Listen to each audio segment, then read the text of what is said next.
नमस्कार आप सभी के लिए। ये 19 जून 2020 का एडिटोरियल है और अगर आपने चैनल को सब्सक्राइब ना किया हो तो प्लीज़ डू सब्सक्राइब। लिखा किसने है? निरुपमा राव ने। चलिए तो बगैर देर करते हुए स्टार्ट करते हैं। और अगर आप अपना कॉम्प्रिहेंशन ठीक करना चाहते हो तो मिनिमम 21 डे आप बने रहिए मेरे साथ कंटिन्यूसली। आप खुद में अंतर फील करेंगे। So let's begin. Galwan postscript to a tragedy. Postscript का मतलब होता है उपसंहार या बाद की स्थिति। टू अ ट्रेजेडी, ट्रेजेडी मतलब होती है बुरी स्थिति या एक घटना, बुरी घटना। तो निरुपमा राव जी क्या बोल रही हैं? The night of June 15 2020 will go down. जो 15 जून 2020 की रात है वो गो डाउन मतलब नीचे जाएगी। कहाँ नीचे जाएगी? In the annals. एनाल्स मतलब होता है इतिहास ऑफ इंडियन हिस्ट्री। उस इतिहास में इंडियन, ये रिकॉर्ड भी बोल सकते हो आप, उस रिकॉर्ड में इंडियन हिस्ट्री के as one of the steeped in tragedy. Steeped का यहाँ पे मतलब होता है ढलान, लेकिन यहाँ पे एक बुरी ट्रेजेडी के फॉर्म में आप इसको काउंट कर सकते हो। 20 Indian army personnel including the commanding officer of 16th Bihar regiment lost their lives at hand of Chinese troop in Galwan valley of Ladakh. 20 हमारे आर्मी जवान, जिसमें कमांडिंग ऑफिसर भी थे, वो किसके थे? 16th बिहार रेजिमेंट के थे। उन्होंने अपनी जान गंवा दी at the hand of Chinese troops, Chinese सेना या चाइनीज ट्रूप के हाथों। कहाँ पे? गलवान वैली लद्दाख में। The incident represent a water said in India's relation with China and mark the end of 45-year chapter which saw no armed confrontation involving loss of life on line of actual control। और यहाँ पे जो ये incident है ये represent करता है water set. Water set का मतलब होता है चीज़ों को बांटना, या जो वाटर सेट मतलब वाटर जब फ्लो होता है तो उनको जब पार्ट्स में डिवाइड हो जाता है, ये वाटर सेट का रियल मीनिंग वो होता है। यहाँ किस कॉन्टेक्स्ट में यूज हो रहा है कि दोनों के बीच मतभेद हो गया है। India's relation with China and mark the end of, और ये मार्क मतलब इसने चिन्हित किया है 45 साल के उस चैप्टर, उस अध्याय का अंत किया है। किसका? विच सॉ नो आर्म, जिसने 45 साल में जहाँ पे कोई भी कन्फ्रंट्रेशन मतलब टकराव नहीं हुआ आर्म का, सेनाओं का, involving loss of life on the line of actual control, और जिसमें इन्वॉल्व ये हुआ हो कि लाइफ का लॉस हुआ हो, किसी की जान की हानि हुई हो लाइन ऑफ एक्चुअल कंट्रोल के आसपास। The period of bilateral relation that was inaugurated with former Prime Minister Rajiv Gandhi visit to China in 1988 also drew to close in darkness of the fateful Monday night। और जो period था bilateral द्विपक्षीय संबंधों का, जो किसने inaugurate किया था, किसने शुरुआत की थी, जिसकी former prime minister Rajiv Gandhi ji ने। कब की थी? जब उन्होंने दिसंबर 1988 में विजिट की थी चाइना की। Also drew to close, also drew मतलब मूव की है या गया है, close to the darkness, close in the darkness, darkness में डूब गया है, of the fateful Monday night. यहाँ पे फेटफुल का मतलब है दुर्भाग्यपूर्ण सोमवार की रात में। इसने भी फेटफुल का मतलब आप समझ लीजिए दुर्भाग्यपूर्ण।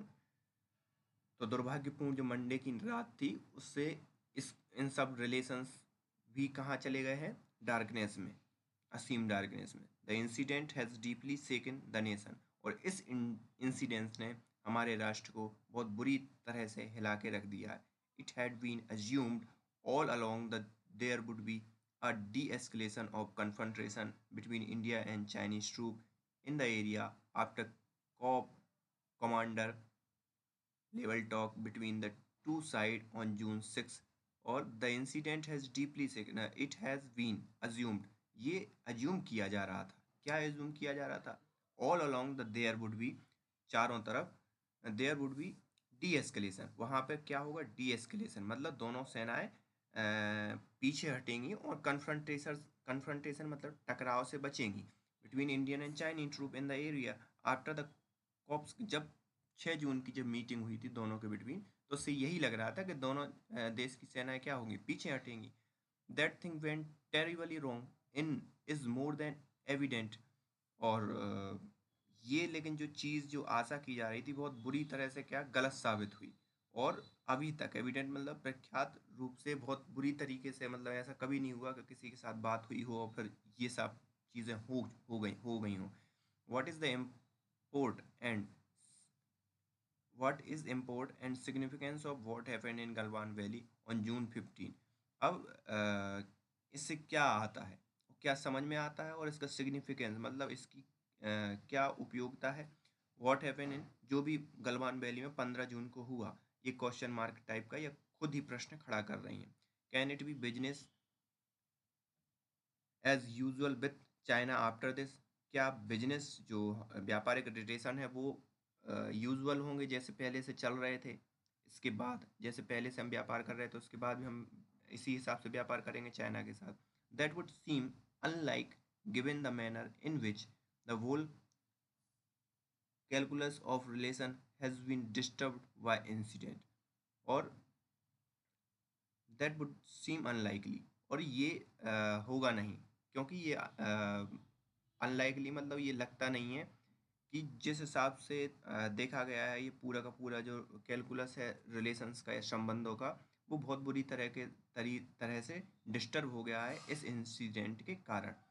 अब क्या है, from 1959 to 2020 nothing on this scale was witnessed even in run up on conflict between two countries। Conflict मतलब होता है झगड़ा, बिटवीन मतलब बीच में, सीधी सी बात है। Nothing scale was witnessed, witnessed मतलब होता है गवाह नहीं बना ऐसा, मतलब इतने nothing on this scale, on this scale मतलब इतने बड़े लेवल पे है जो जैसा अभी हुआ है कि 20 लोग मारे गए, ये उस समय भी नहीं हुआ था। Even in the run up to the conflict between two countries in 1962, 1962 में भी इस हिसाब की चीज़ें नहीं हुई। इन अक्टूबर 1959 और 1959 में भी जो मतलब हुआ था थोड़ा झगड़ा, उसमें भी नहीं हुई, 1962 में भी नहीं हुई।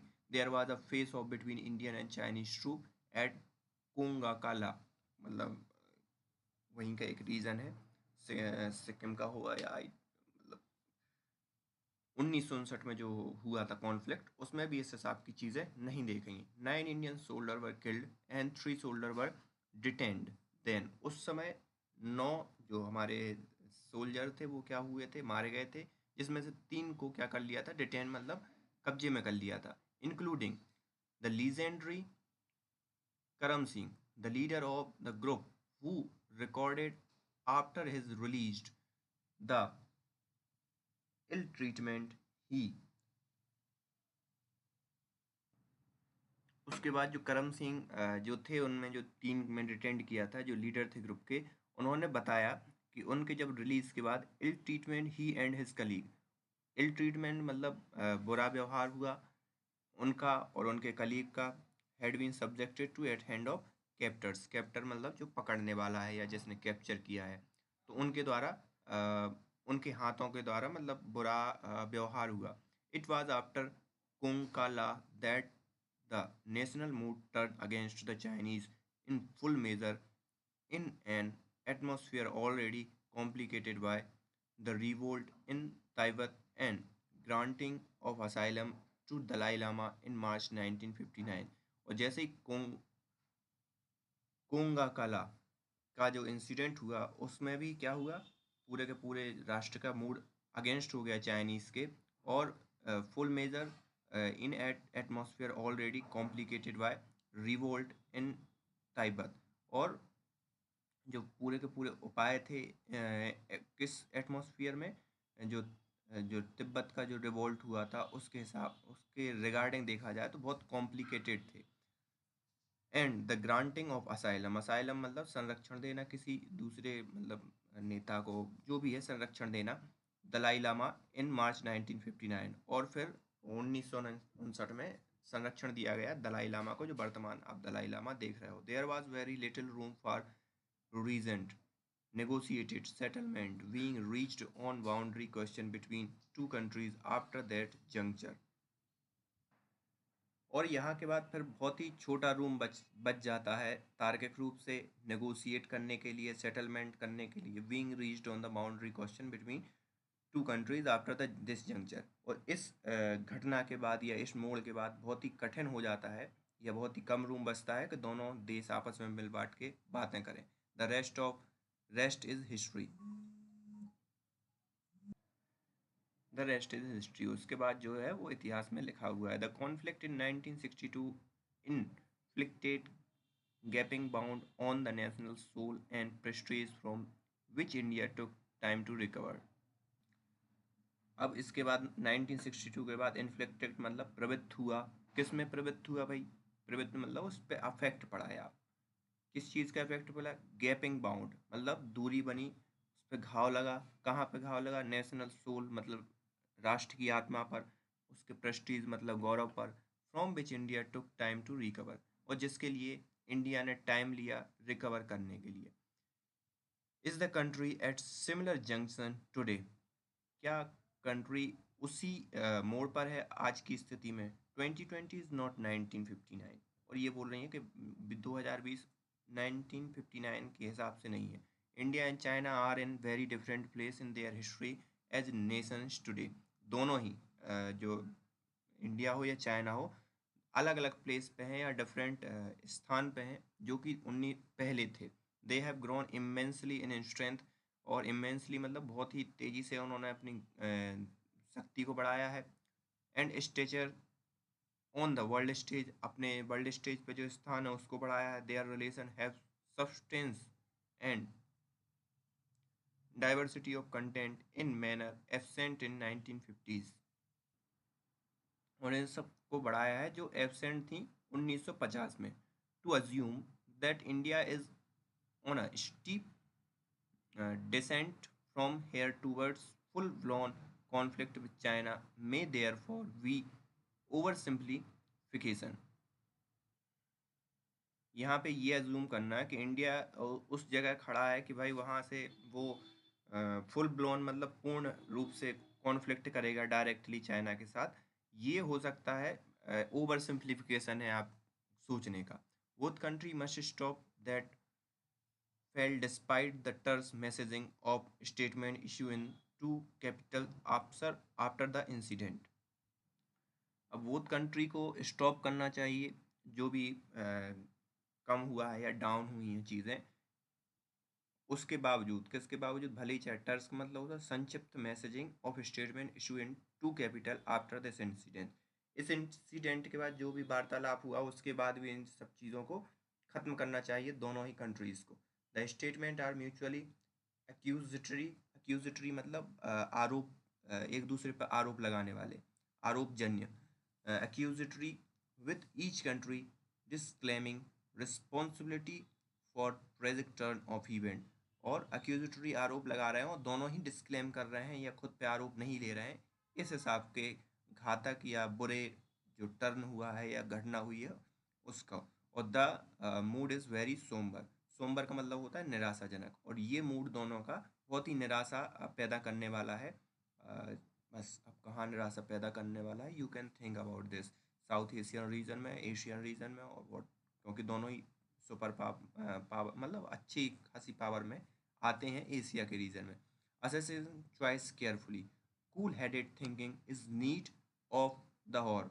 कूल हेडेड मतलब शांत हृदय से, अगर शांत माइंड से अगर सोचा जाए तो उसके लिए कुछ घंटा लगेगा। All this come at time when कोविड-19 crisis demand full attention of government, और ये सब कब हो रहा है? जब कोविड-19 की क्राइसिस चल रही है, और अभी डिमांड क्या है?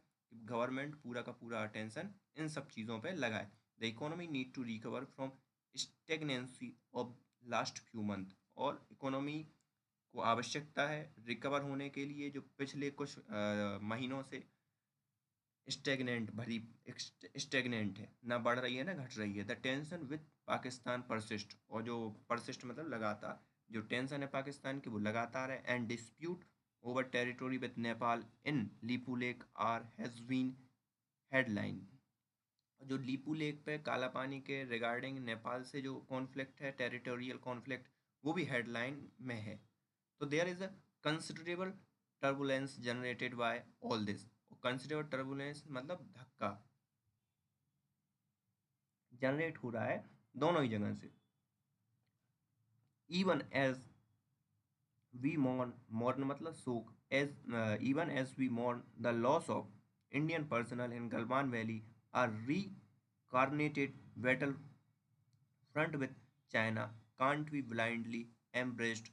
और इस हिसाब से जब मतलब लॉस हुआ है इंडियन पर्सनल का गलवान वैली में, फिर से रिकारनेट मतलब फिर से अगर बैटल फील्ड हम सजा देते हैं, तो वो मतलब उसको आप सपोर्ट नहीं कर सकते, ब्लाइंडली एम्ब्रेस नहीं कर सकते, क्योंकि however much national pride and prestige are at stock. जबकि बहुत सी नेशनल प्राइड और प्रतिष्ठा उस पे मतलब स्टेक में है। तो यहाँ पे दो हाउएवर का मतलब हालांकि, और एम्ब्रेस का मतलब गले लगा लेना, वो एक नहीं है, भली चाहे आपकी जो पूरी की पूरी प्रतिष्ठा और वो दाव पे लगी हो, what ever kind of thing. The implication of such a choice must be carefully assessed. और जो इम्प्लीकेशन अगर इस हिसाब की चॉइस आप कर रहे हो, तो वो बहुत ही केयरफुली आपको असेस्ड करना पड़ेगा, उसका निरीक्षण करना पड़ेगा। The instant gratification that an eye for an eye may provide because we have score to settle has it attendant complications. अब यहाँ पर ग्रेटिफिकेशन का मतलब होता है संतुष्टि। तो इंस्टेंट संतुष्टि क्या होती है? दैट आई फॉर एन आई, आँख के बदले आँख में प्रोवाइड, इस हिसाब की भावना प्रोवाइड कर सकती है। Because we have scores to settle, हम बहुत प्रयास कर चुके हैं सेटल करने का। एज इट्स अटेंडेंट कॉम्प्लिकेशंस, और वो कॉम्प्लिकेशंस मिली हैं उसमें हमें। Strong political direction, mature deliberation and coherence are the key to handling situation.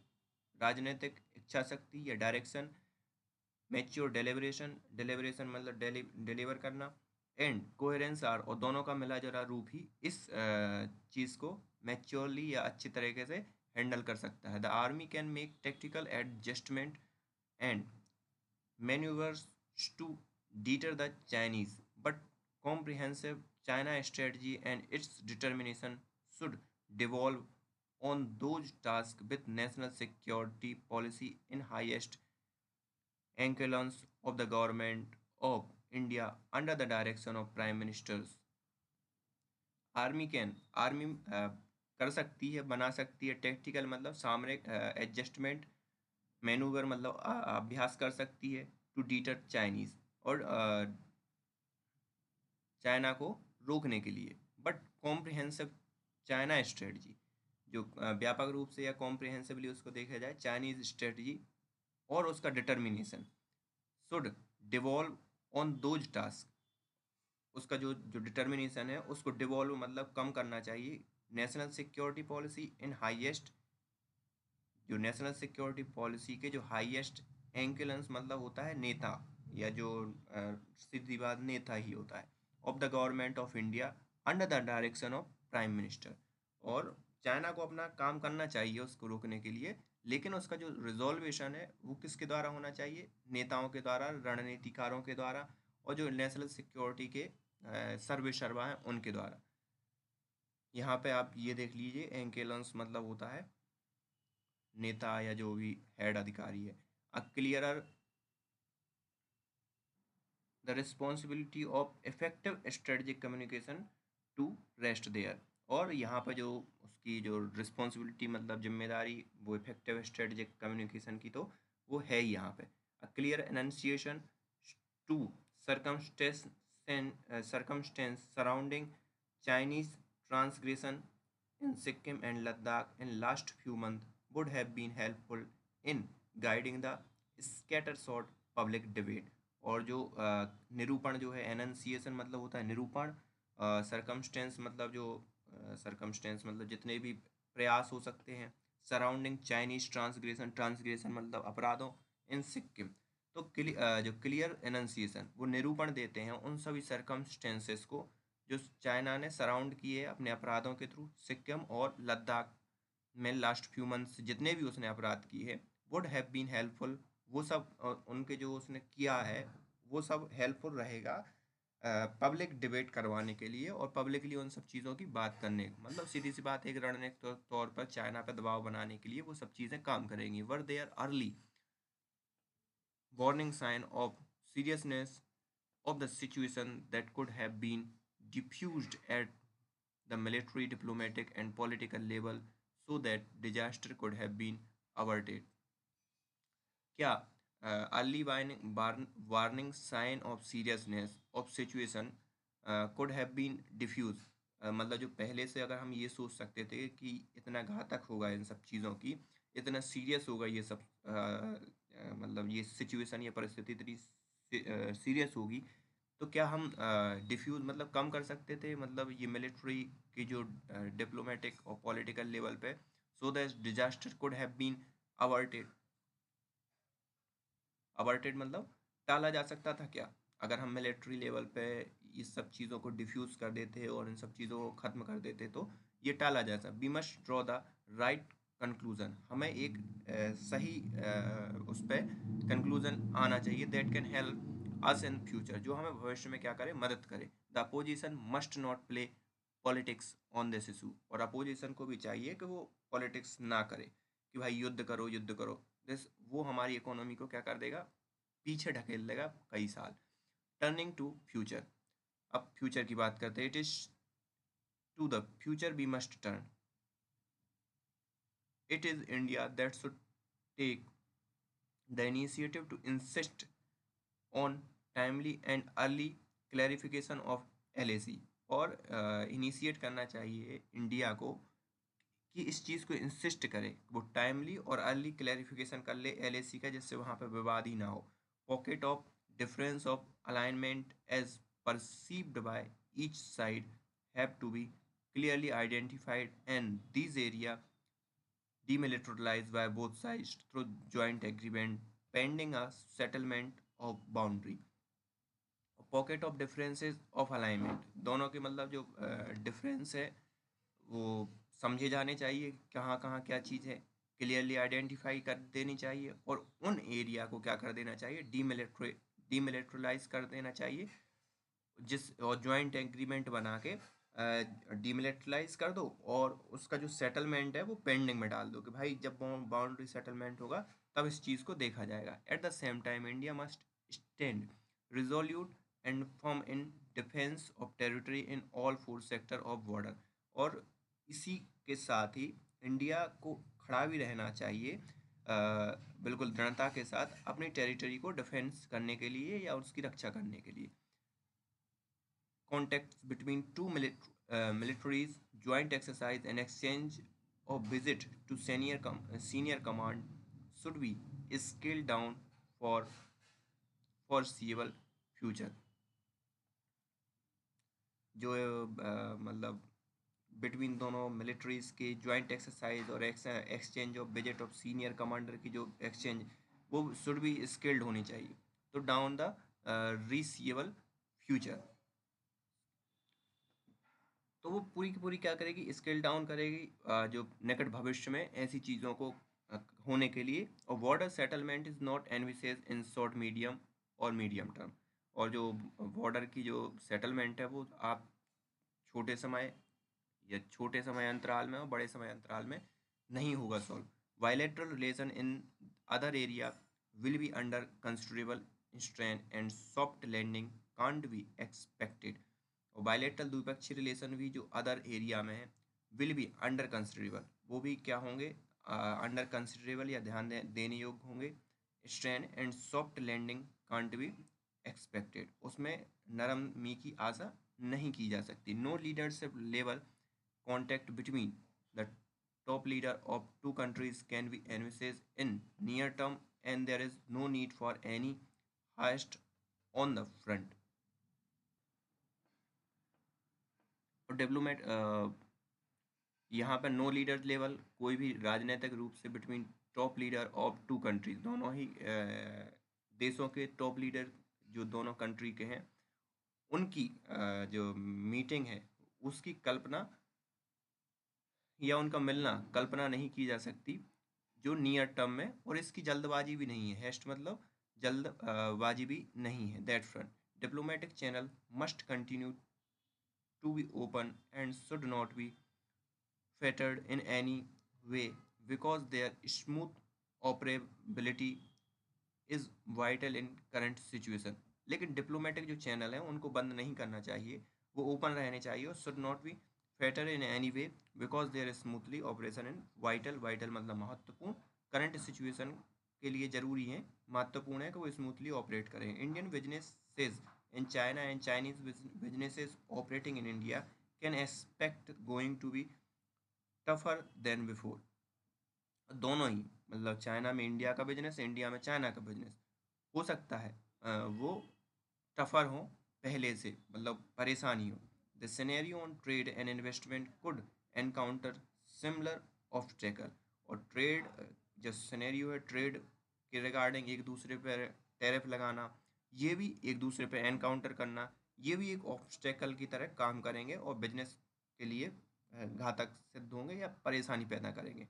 Obstacle मतलब होता है रोड़ा बनेंगे। In any case in area that imping on national security and in the cyber field of telecommunication and technology that enable spying and surveillance, 5G for instance, stringent control, exclusion and clampdown can be expected in treatment and entry of Chinese company in India।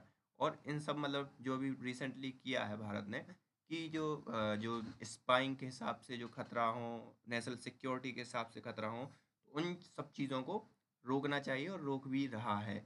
वो होगा दोनों तरफ से, इन सब चीज़ों को क्या होगी, प्रोसेस होगी।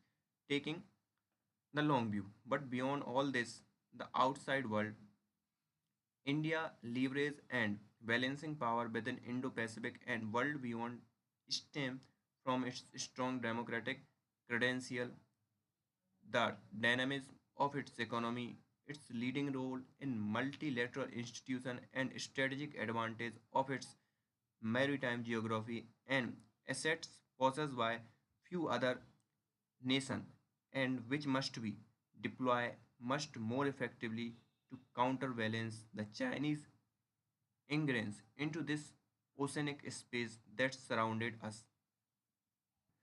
तो इंडिया का जो मतलब वर्ल्ड में जो हस्तक्षेप है इंडो पैसिफिक रीजन में भी अच्छा खासा उसका वो है। डेमोक्रेसीज अच्छी स्ट्रॉन्ग डेमोक्रेसीज में उसका नाम आता है।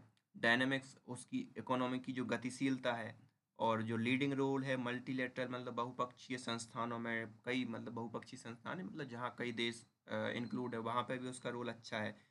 और मैरीटाइम मतलब समुद्री ज्योग्राफी में भी भौगोलिक समुद्री उसमें भी अच्छा खासा उसका स्थान है। वो सब हेल्प करेंगे इंडिया को चाइना को काउंटर करने के लिए ओशनिक स्पेस मतलब समुद्री स्पेस में दैट सराउंडेड जो कि हमारे चारों तरफ फैला है। The event in Galwan valley should be a wake-up call for many Indian Asian friend and partner, enabling a high resolution envisaging of Chinese aggressiveness। और जो गलवान वैली का जो इशू है, बहुत से इंडियन एशिया के जो पार्टनर्स हैं उनके लिए एक सबक है या एक हिसाब से वेकअप कॉल है, जगाने वाली स्थिति है कि वो एक रिजोल्यूशन लाएं और जो उस चीज़ की परिकल्पना करें कि चाइना किस हिसाब से एग्रेसिवनेस दिखा रहा है। एग्रेसिवनेस मतलब arrogantly. This is also opportunity for India to align its interest much more strongly and unequivocally with US as a principal strategic partner and infuse more energy into its relation with Japan, Australia and ASEAN। और India के पास में भी अब वो है point है कि वो इक्विवोकली मतलब खुले तौर पर इक्वली वोकल होके यूएस का साथ दे, और जो कि अभी वर्तमान में चाइना के खिलाफ चल रहा है उसका यूएस का साथ दे, और स्ट्रेटजिक पार्टनर जो कि जापान है और ऑस्ट्रेलिया है और जो भी आसियान है उसको क्या करे, मजबूत करे और उनके साथ मजबूत रिलेशन बनाए, जिससे कि चाइना को दर्द होता है पहले से। उसमें पहले इंडिया क्या है वोकली होकर उन चीज़ को समर्थन नहीं करता था, लेकिन उसे करना चाहिए। The time has also come for India to reconsider its stand, और time has also come, time आ चुका है इंडिया के लिए कि वो रिकंसीडर फिर से ध्यान दे its stand on joining the regional comprehensive economic partnership, और कि वो ध्यान दे आरसीईपी पे। If India is to disengage from economic involvement with China and build the capacity and capability it need to manufacturing and in supply chain network closer home, it can't be prisoner of short term, it can't be a prisoner of the short term. और जो अगर उसे मतलब China के regarding खड़ा होना है तो उसके लिए इकोनॉमिक मैन्युफैक्चरिंग बढ़ानी पड़ेगी, सप्लाई चेन बनानी पड़ेगी, और ये मतलब नहीं हो सकता शॉर्ट टर्म के अंदर। It is time to boldly take long view in this area as also its South Asia policy. और ये टाइम है कि वो बोल्डली टेक एक लंबा व्यू, एक लंबी दूरदर्शिता दिखाए साउथ एशिया की पॉलिसी में। Good neighbourhood relation are crucial for national stability and wellbeing. और जो गुड नेबरहुड है मतलब पड़ोसी है, उसके साथ अच्छे रिलेशन रखना नेशनल स्टेबिलिटी और वेलबींग के लिए अच्छा रहता है। So this is the today's editorial.